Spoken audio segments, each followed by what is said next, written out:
ભાવનગરમાં આજે સવારે સીજીએસટીના દરોડા પડ્યા છે। ભાવનગર શહેરના આંબા ચોકમાં આવેલી મનીષ પરફ્યુમમાં દરોડા પડ્યા છે। ભાવનગરમાં વર્ષો જૂની મનીષ પરફ્યુમમાં અમદાવાદ સીજીએસટીના દરોડા પડ્યા છે। મનીષ પરફ્યુમના શોરૂમ સહિત મોતી તળાવ ખાતે આવેલ વીઆઈપીના ગોડાઉનમાં પણ દરોડા પડ્યા છે। અમદાવાદ સીજીએસટી ટીમ દ્વારા સમગ્ર સ્થળ ઉપર તપાસ હાથ ધરવામાં આવી છે। ભાવનગરમાં ખૂબ જ જાણીતી એવી મનીષ પરફ્યુમમાં દરોડા પડતા અન્ય વેપારીઓમાં પણ ફફડાટ જોવા મળી રહ્યો છે। સૂત્રો પાસેથી મળતી માહિતી મુજબ શિશુ વિહાર ખાતે આવેલ રહેણાંકી મકાન ખાતે પણ તપાસ શરૂ કરવામાં આવી છે। અમદાવાદ સીજીએસટી અધિકારીઓ દ્વારા પોલીસને સાથે રાખીને તપાસ હાથ ધરવામાં આવી છે।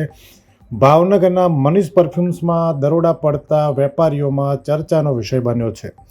અહેવાલ ફિરોઝ મલેક, ભાવનગર। અમે તમને આપીશું પળે-પળના સમાચાર। જો તમે અમારા નિર્ભય માર્ગ ન્યૂઝ ચેનલને સબસ્ક્રાઇબ કર્યું નથી તો અત્યારે જ નીચે આપેલા આઇકોન બટન પર ક્લિક કરીને સબસ્ક્રાઇબ કરો અને શેર કરવાનું ભૂલશો નહીં।